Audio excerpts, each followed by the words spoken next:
Dans l'actualité, nous sommes avec notre invité principal, la coordinatrice générale de la DMP, secrétaire générale de la CDPR, Madame Adjamabo. Rebonjour. Rebonjour et bonjour à mes chers compatriotes qui sont à l'écoute de Victoire FM ce matin. Oui, avec l'invité surprise, on vous voyez remuer la tête, vous en tant que juriste. Apparemment, c'est comme si vous êtes d'accord sur ces problèmes fonciers. Ah ben oui, les problèmes fonciers sont énormes et inextricables parfois. Donc moi je me félicite et je voudrais féliciter les jeunes qui prennent l'initiative d'offrir ces services aux citoyens togolais. Je pense que c'est une très bonne chose. Ça va aider à résoudre en partie les problèmes auxquels les Togolais sont confrontés au quotidien. Et surtout, j'apprécie le fait qu'ils aient pensé pas à ceux qui sont riches et qui ont accumulé beaucoup de domaines. Voilà. Mais déjà aux citoyens qui ont fourni beaucoup d'efforts pour s'acheter un quart de l'eau, un demi-lot. Et c'est vraiment important d'aider à la conservation, à la sécurisation de ces biens que les citoyens achètent avec le fruit de leurs efforts. Voilà. Ok. Et justement, dans ces affaires foncières, parfois dans les milieux ruraux, on retrouve aussi les femmes au cœur de ces problèmes. Pas avec la justice même, peut-être avec les autres membres de la famille, surtout en Afrique, où la femme sera encore célébrée le 31 juillet prochain. Madame, on sait que vous êtes défenseur des droits de l'homme et de la femme en particulier. On a vu au niveau de UIDAF, au niveau de GFDD, votre combat pour l'autonomisation de la femme rurale africaine. Aujourd'hui, quelle est la situation de ces femmes, des femmes africaines, togolaises, qui se battaient tous les jours? Une journée dédiée à ces braves femmes-là. Mais on se dit, comment cette journée est faite, est célébrée? Est-ce qu'elles savent réellement si elles ont une journée? C'est ça le problème, c'est ça le problème. Heureusement que les organisations de droits de femmes sont là et essayent de faire du travail sur le terrain pour conscientiser les femmes. La grande masse, vous savez, se situe en milieu rural. Je ne suis plus autorisé, enfin, entre guillemets, à descendre à la base pour gérer des projets, mais au moment où je le faisais, je me rappelle que nous descendions dans les villages parce que nous avons à un moment donné au WILDAF, le réseau que je dirige,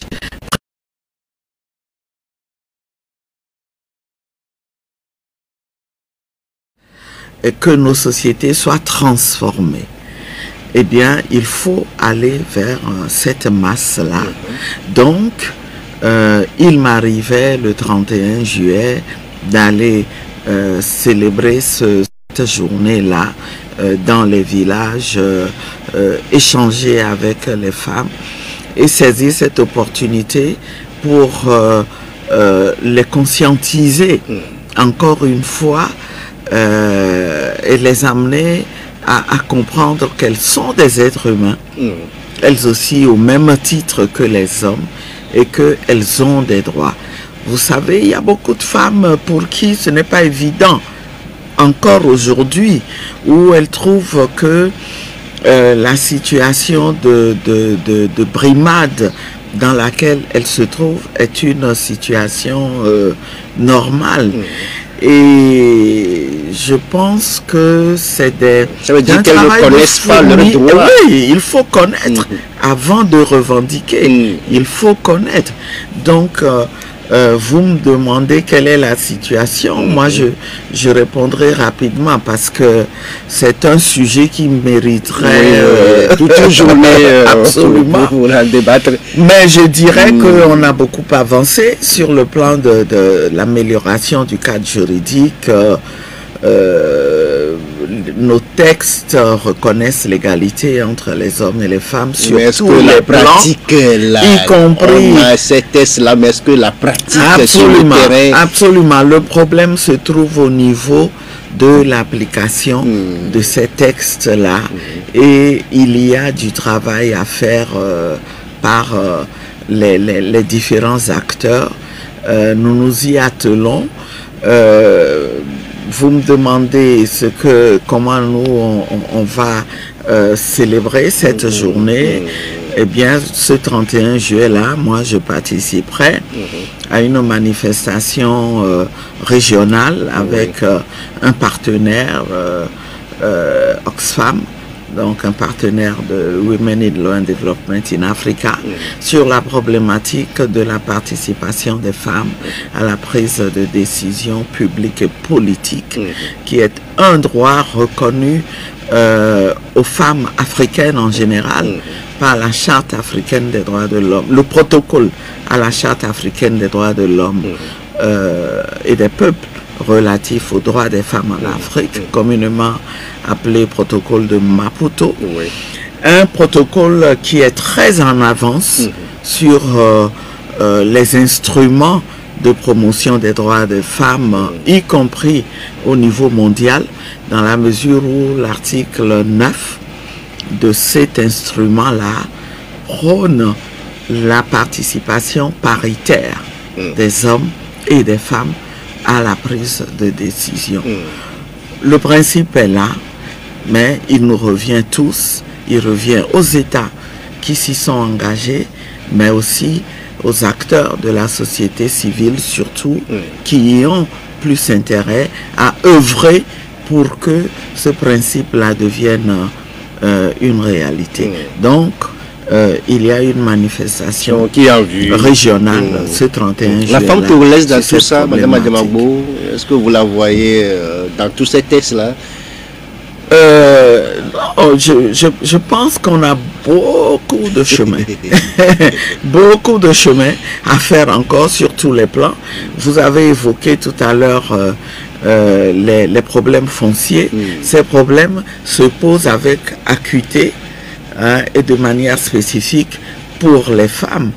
Ce qui se passe en général, vous savez que traditionnellement, la terre, elle est perçue plutôt comme le monopole de l'homme.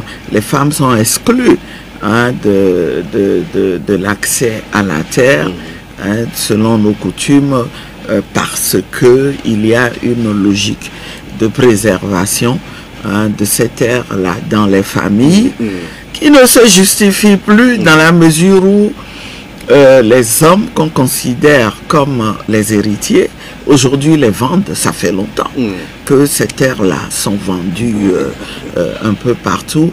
Et aujourd'hui, encore pas plus tard que la semaine dernière, eh bien, j'ai été saisi par un problème de succession dans lequel les femmes ont du mal. Les femmes héritières ont du mal. Et bon, ben, heureusement que les organisations de droits de femmes sont là. Ils sont là pour... On va toujours continuer à mener cette lutte. Au-delà des tests, il faudrait que la sensibilisation aussi soit faite. Et que chacun s'y mette, surtout qu'on ne considère pas que ces questions-là ne concernent que les femmes. Non, c'est la responsabilité. Le 31 juillet, c'est le lundi prochain. On va voir ce qui va se passer. Madame Ademagbo, militante des droits de l'homme, pionnière des défenseurs des droits de la femme. Vous êtes également femme politique, là, on vous connaît sur ce plan, secrétaire général de la CDPA, coordinatrice de la DMP aujourd'hui. D'abord, comment se porte la CDPA? Parce que récemment, on a su que vous avez sorti un communiqué dans le Bamono. Vous demandez plus? Merci. Député. Merci de le rappeler parce que vous montrez que nous sommes à la pointe du combat. Vous savez que d'abord, à l'ADMP, nous demandons que la question du découpage électoral soit revue avant les prochaines élections. C'est en partie aussi parce qu'il y a des problèmes au niveau de préfectures qui sont jumelées et alors que elles auraient dû avoir droit à une circonscription électorale autonome. Et c'est le cas du Bamono qui partage la même circonscription électorale que les lacs, alors que quand vous prenez rien que le Bamono, eh bien, il y a une densité telle que on ne peut pas comprendre que d'autres préfectures soient considérées comme des circonscriptions électorales et aient droit donc à au moins 2 sièges s'agissant des élections législatives et que le même traitement ne soit pas réservé à toutes les préfectures qui sont dans le même cas. Et donc les responsables locaux de la CDPA dans le Bamono qui vivent la situation, qui vivent les inconvénients et qui vivent cette situation-là comme l'ensemble des populations du Bamono, comme une injustice. Quel est l'inconvénient? L'inconvénient, c'est que cette préfecture partage la même circonscription que les lacs qui bénéficie en tout de 3 sièges et ce n'est pas normal. Ce n'est pas normal. Il faut que le Bamono soit considéré comme une préfecture pleine et entière et donc qui ait droit aussi au moins à 2 élus s'agissant des élections législatives. Et le problème se pose ailleurs, je le dis, même déjà à Lomé ici. 10 députés dans le Grand Lomé. La préfecture d'Agoignivé et du Golfe avec 10 députés. Absolument, ce n'est pas normal. Vous allez dans l'Ogo aussi, entre-temps, on a érigé Lanier en préfecture, mais continue de partager la même circonscription électorale que l'Ogo. Et ce sont des anomalies vécues comme des injustices et qu'il faut donc corriger. Voilà. Justement, en vous écoutant l'autre fois lors de votre conférence de presse, vous nous disiez que vous avez déjà présenté une plateforme revendicative au chef de l'État. Je pense que ces points-là sont inscrits sur le document. Bien sûr, la question du découpage électoral y est inscrite et c'est depuis le 13 avril. Il me semble la dernière fois à la conférence de presse, j'avais parlé de 13 juin, c'était une erreur, mais c'est depuis le 13 avril que nous avons écrit au chef de l'État sur ce sujet-là.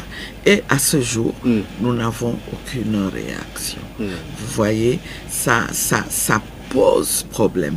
Quand il y a des préoccupations, des problèmes qu'on ne veut pas régler, eh bien, ça donne des situations du genre de celles que nous connaissons. Est-ce que ce n'est pas parce qu'on a déjà un cadre pour vous, un cadre où on peut discuter de ces problèmes-là, où vous avez refusé vous de voulez ne pas y être? parler du CPC? Du CPC peut-être. Aujourd'hui, nous avons raison.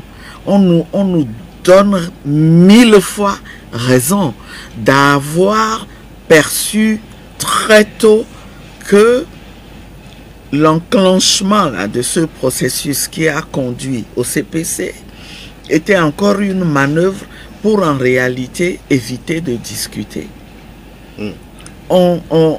Le CPC aujourd'hui se révèle être un cadre qui est totalement noyauté par le régime et ses alliés, dans lequel il est impossible pour l'opposition d'obtenir quoi que ce soit. Je veux dire l'opposition qui, bien qu'ayant la même expérience, n'avait pas perçu très tôt ce que nous avions déjà ressenti et commencé à dénoncer. Et donc, aujourd'hui, il s'avère nécessaire, c'est ce que nous avons dit, il est temps que toute la classe politique tire la conclusion de l'expérience du CPC en constatant que ce n'est pas un cadre approprié pour discuter véritablement. C'est pour ça que vous demandez l'ouverture de notre sortir des solutions. De notre dialogue. Absolument, absolument. Quand je vous dis des problèmes se posent dans un pays, il faut les régler. Il ne faut pas les fuir. Surtout quand on comprend facilement que il faut régler ces problèmes lorsque ils concernent d'autres pays. Ce n'est pas normal.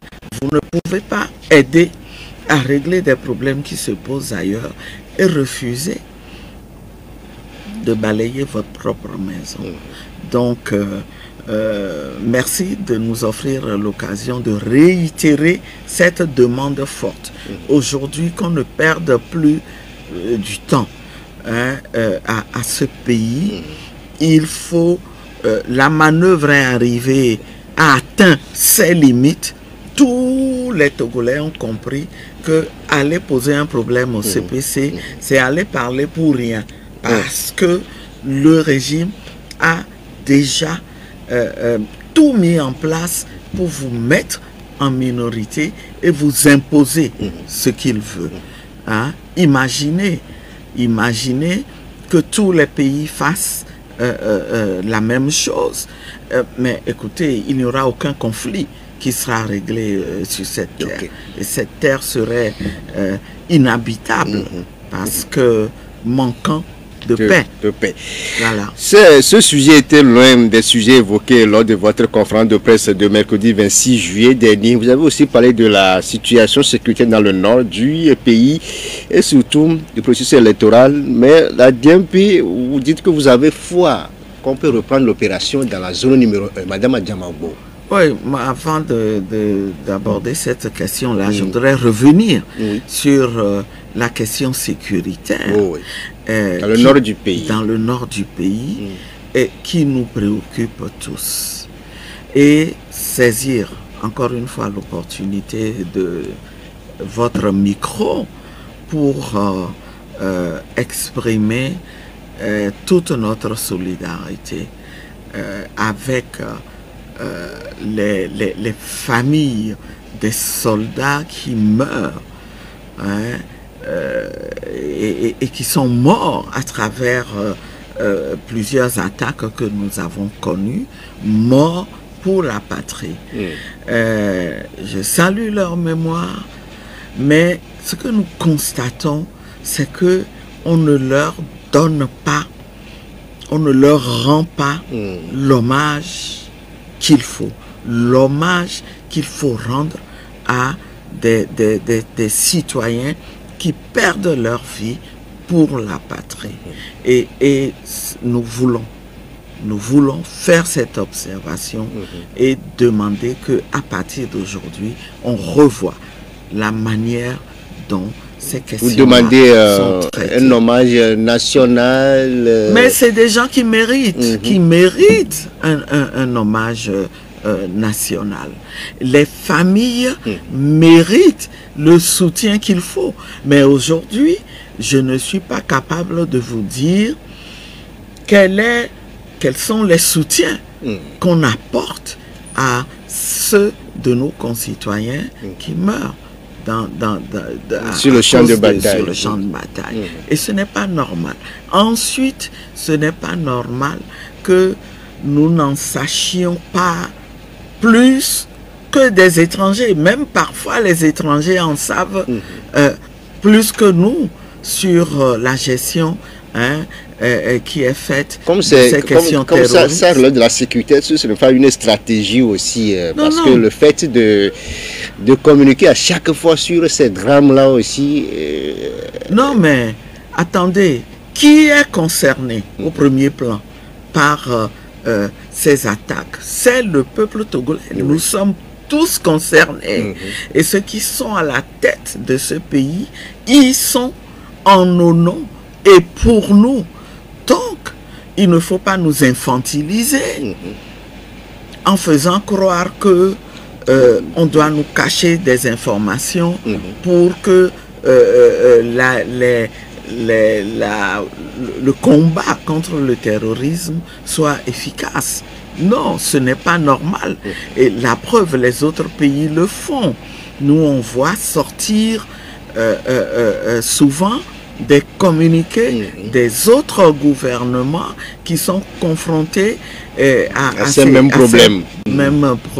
Et d'ailleurs, avec une intensité. Donc vous n'êtes pas d'accord d'être informé des gens de l'extérieur, de l'attaque que connaît le Togo? Tout simplement parce que on ne sait quel crédit accorder à ces informations-là et qui nous proviennent de sources qui ne sont pas des sources officielles. Et nous avons le droit, au nom de quoi ces personnes-là ont les informations qu'elles ont. Et vous qui êtes sur le territoire, qui sommes au Togo, qui sommes concernés au premier plan, nous ne les avons pas. Donc, si ce gouvernement se considère véritablement comme redevable au peuple, vous savez, c'est ça le problème. C'est ça le problème. La question de fond est de savoir, est-ce qu'ils se sentent redevables à ce peuple où ils considèrent qu'ils sont au-dessus du peuple, ils n'ont aucun compte à rendre, que le peuple veuille ou pas, eh bien, eux, ils seront là et ils feront ce qu'ils voudront. C'est votre avis, mais peut-être eux, ils ne sont pas dans ce même schéma. Donc ce qui est dit, c'est que vous dénoncez le manque de communication autour de ce qui se passe au nord du pays, parce que ils sont aussi les Togolais, c'est force de défense de sécurité, ils ont des familles, et donc vous demandez à ce que le gouvernement communique plus sur ce qui se passe sur le terrain dans le nord du pays. Par rapport au recensement électoral, donc, oui. Vous avez montré votre optimisme l'autre fois, démontré avec foi en tant que bon chrétien catholique pour dire que ça va être repris. Mais écoutez, on est dans un combat et il faut se battre, sinon personne d'autre ne le ferait à notre place. Personne. Il n'y a que nous, Togolais, qui puissions nous battre pour changer notre situation. Donc, la situation précise dont nous parlons, c'est qu'il y a une bonne partie de Togolais, électeurs et potentiellement éligibles, qui ne sont pas en mesure d'exercer le droit de participer à la gestion de la chose publique. C'est un droit qui est reconnu par notre Constitution. Ils ne sont pas en mesure de l'exercer.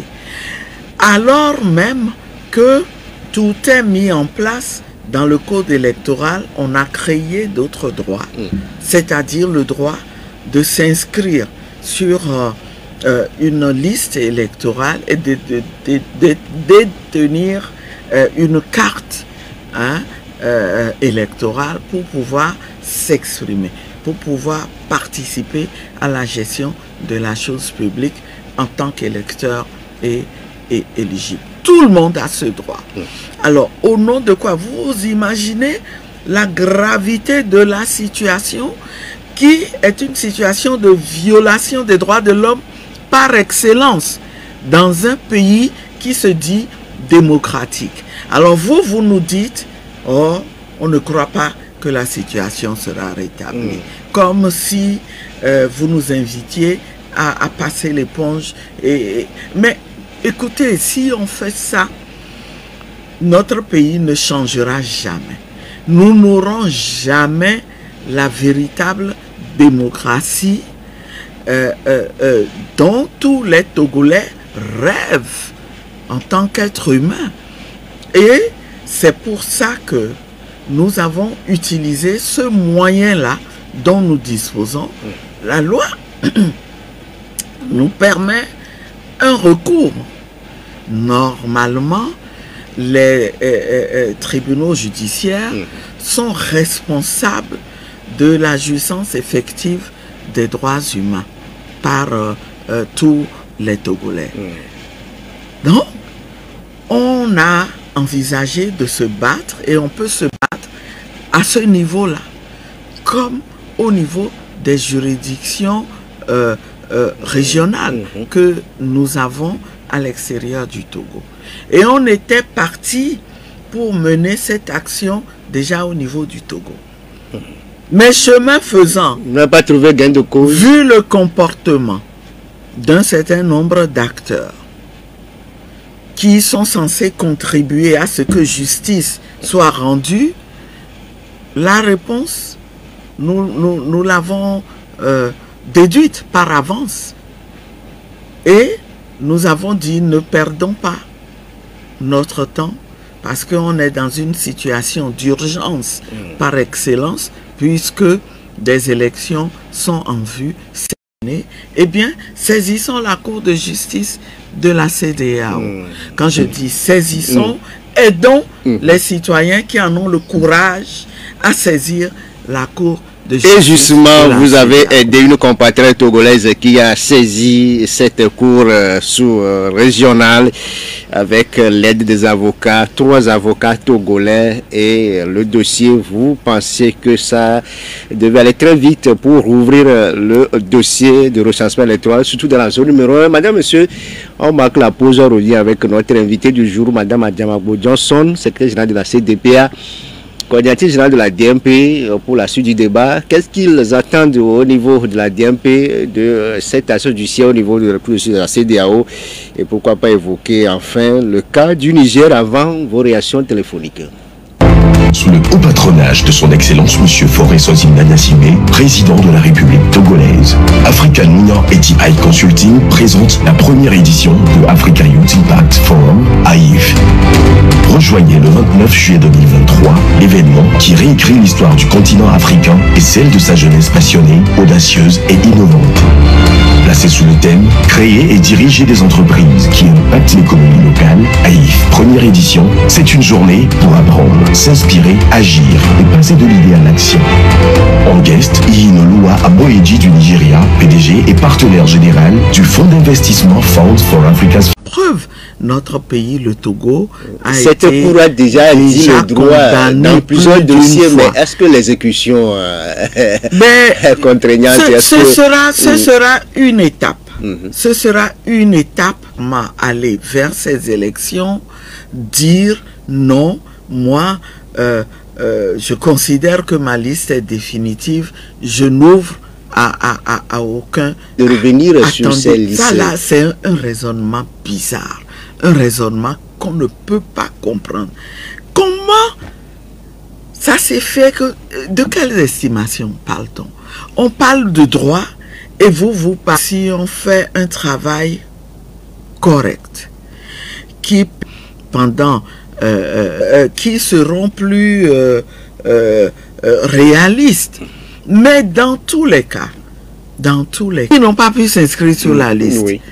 Parce que les estimations sont dépassées. Oui. Alors, c'est pour ça que le régime n'aura et le dossier qu'on connaît que au moment où on clôt qui demande. Les fautes ont été attribuées à la CENI elle-même, qui s'est comportée comme si c'était la première fois qu'on prostitution, qui a des... La moindre des choses quand vous arrivez, avant de vous mettre au travail, c'est de voir quelles sont... Ce qui a été fait. Ce qui a été fait. Quelles sont les leçons qu'on en a tirées. Et vous prenez ça et vous organisez votre travail en conséquence. Eh bien, au lieu de cela, on a vu de manière plus amplifiée des anomalies qui avaient déjà été dénoncées. Mais comment, dans ces conditions-là, vous pouvez faire porter le chapeau aux citoyens en refusant de les espérer? Au-delà de ça aussi, vous dénoncez aussi le manque de communication, de chronogramme autour du scrutin. Parce que théoriquement, si on devait aller pour choisir nos élus au niveau de l'Assemblée sur le 29 novembre, mais vous dites que jusqu'aujourd'hui, le chronogramme est devenu comme le cesse destin. C'est du jamais vu.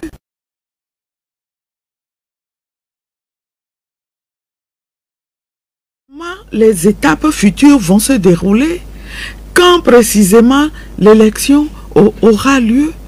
C'est la première fois. Et je l'ai déjà dit, c'est que la CENI elle-même donne l'impression de ne pas savoir. Mais qu'est-ce qui se prépare? C'est quoi cette légèreté?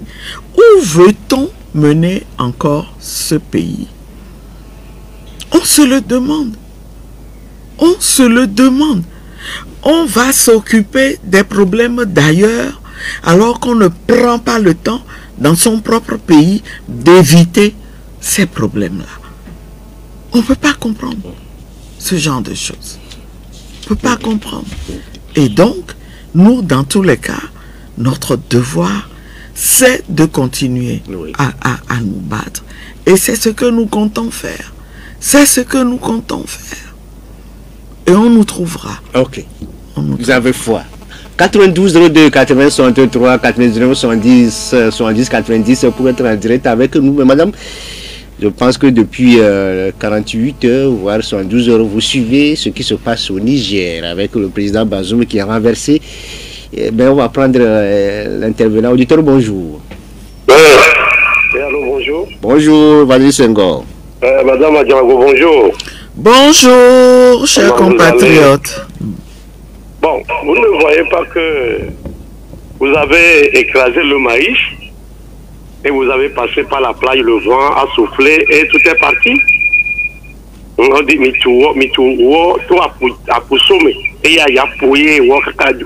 c'est-à-dire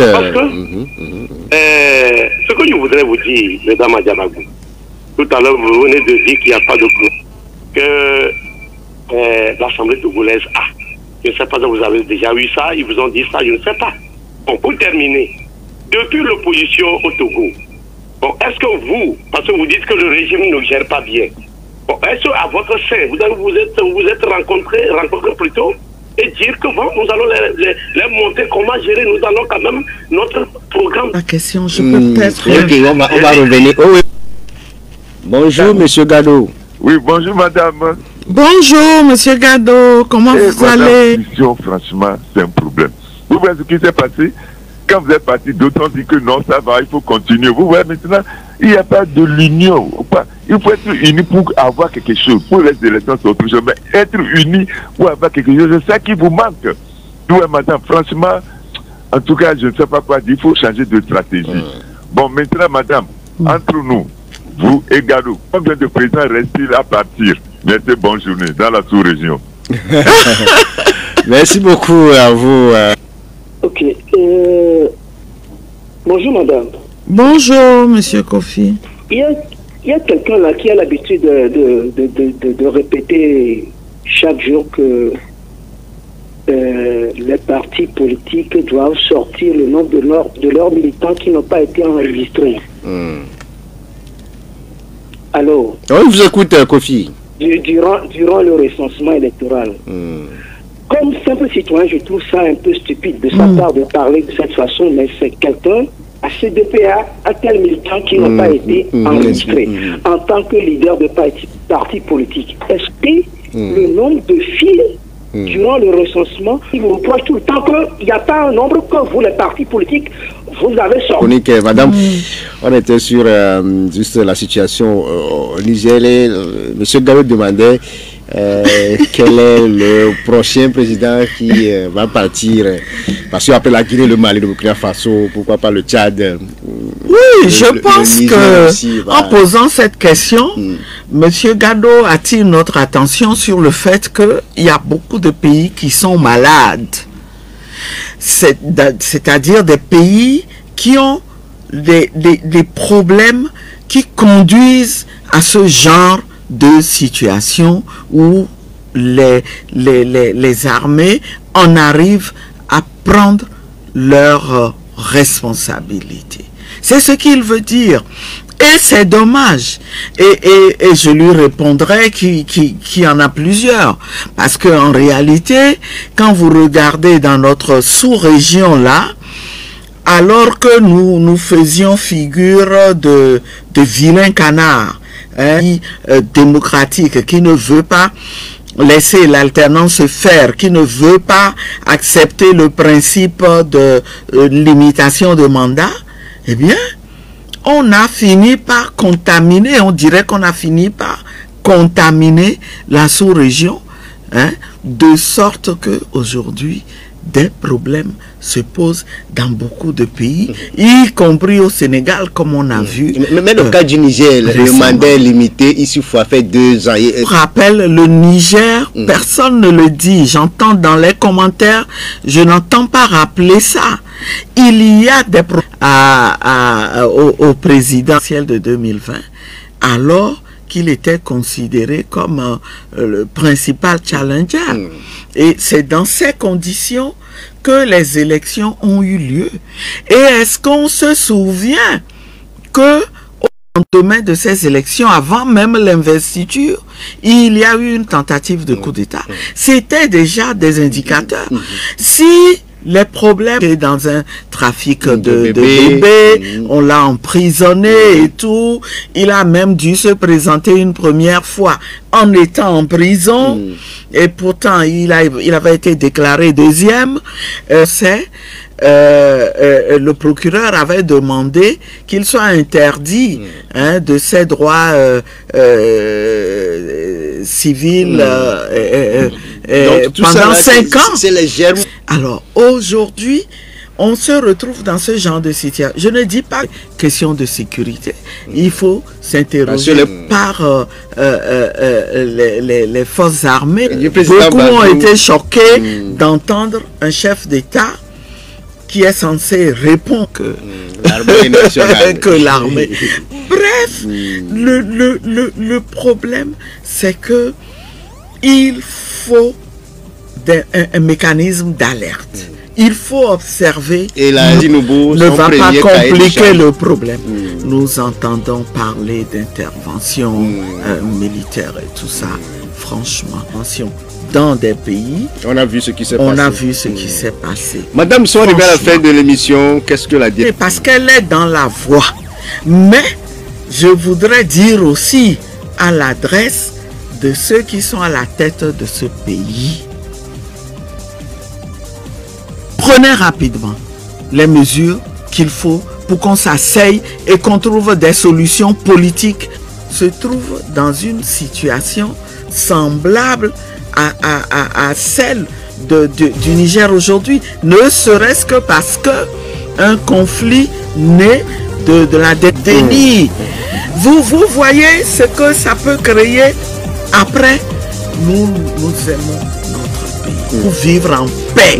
Et qui dit paix dit justice. Les injustices qui s'accumulent, les choix qui ne vont pas dans l'intérêt des populations ne peuvent créer que des situations que nous voyons aujourd'hui au Niger. Je suis sérieuse et sincère en parlant. Je parle avec beaucoup de tristesse et d'inquiétude. Notre pays peut encore s'en sortir. On peut s'en sortir avec les acteurs politiques. Merci beaucoup à Madame Adjama Bodjonson d'être partie dans cette émission. Aïté Mensa, merci pour la mise en onde. Enjoy a permis que vous nous voyez sur la page Facebook de la radio.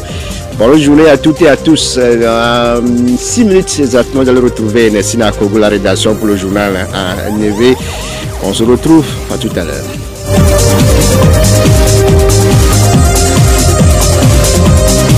Radio Victoire, c'est au 1 rue des Hirondelles, tout coin Habitat Lomé. Rue des Hirondelles, tout coin.